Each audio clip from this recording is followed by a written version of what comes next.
So let's get right into it. We're tackling a massive question today, one that brings back echoes of one of the toughest times in American history. Could a conflict with Iran really become a new Vietnam?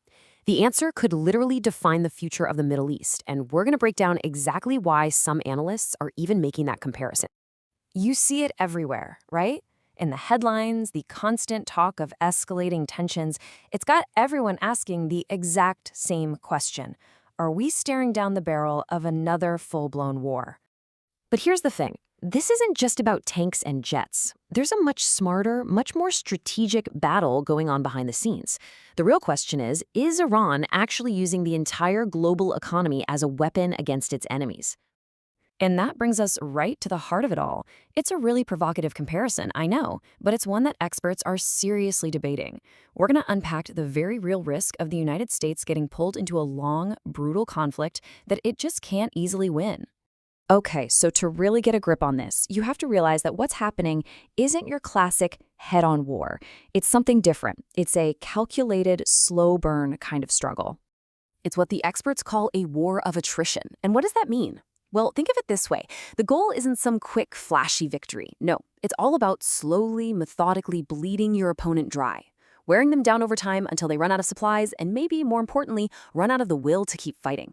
It is a war of pure endurance. This is where it gets really fascinating because you can see the two sides are playing completely different games on the same board. The US is going for a direct hit, trying to weaken Iran's military and its economy. But Iran, they're playing the long game, taking an indirect route. Their plan is to put a squeeze on the entire global economy because they know that pain will eventually find its way back home to America.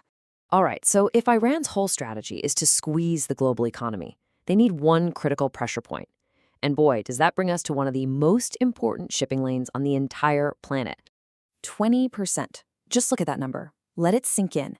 That is how much of the entire world's oil supply has to pass through one single, narrow strip of water, the Strait of Hormuz. And if that choke point gets disrupted, it creates a massive chain reaction. We're not just talking about the price at the pump. Global energy costs would explode. That hits food supply chains, which means groceries get more expensive. Then industrial production all over the world slows down. The ripple effects are just enormous, and they're felt in every single person's budget. And listen, this isn't some what-if scenario. This isn't a hypothetical. The threat is already real. We've actually seen oil prices spike to over $100 a barrel in just a couple of weeks.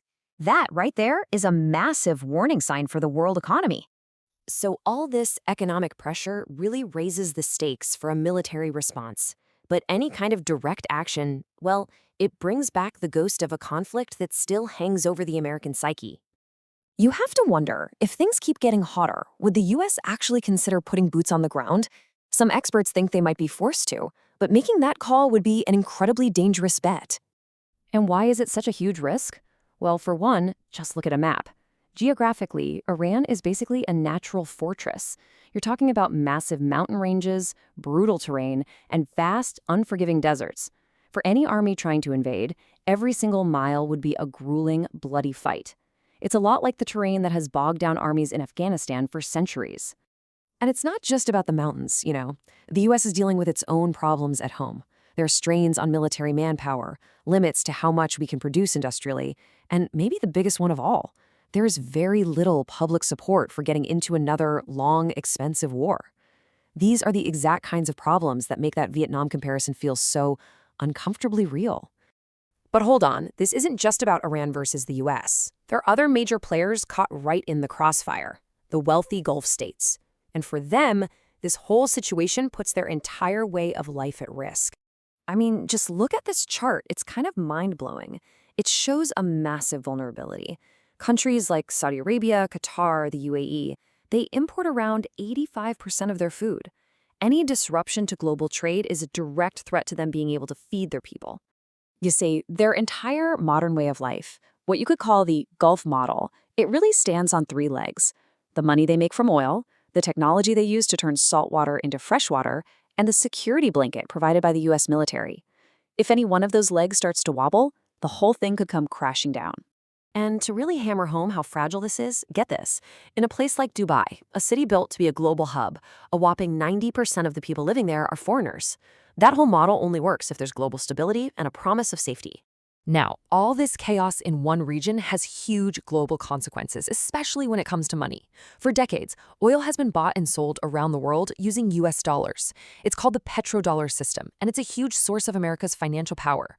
But a crisis like this is making other countries, especially big players like the BRICS nations, look for other options, and fast. A long conflict could totally change who holds the financial power in the world. Okay, so we've got economic warfare, massive military risks, entire nations caught in the middle. So where does this all go from here? What's the end game? Well, when you talk to the experts, they pretty much see it playing out in one of three ways. Scenario 1, things escalate. It becomes a much bigger, much more destructive war. Scenario 2, de-escalation. The US decides the potential cost is just too high and takes a strategic step back. And then there's the third possibility, diplomacy. A quiet back-channel deal to cool things down before it all spirals out of control. But let's be really clear about this. This is not just some regional disagreement. Whatever happens next, whichever path is taken, it is going to have major consequences for the global economy, for the future of energy, and for the balance of power for years and years to come. And that brings us right back to where we started, that big, uncomfortable question. With its natural fortress-like geography, its clever economic strategy, and a whole new set of global challenges, could Iran really become America's next Vietnam?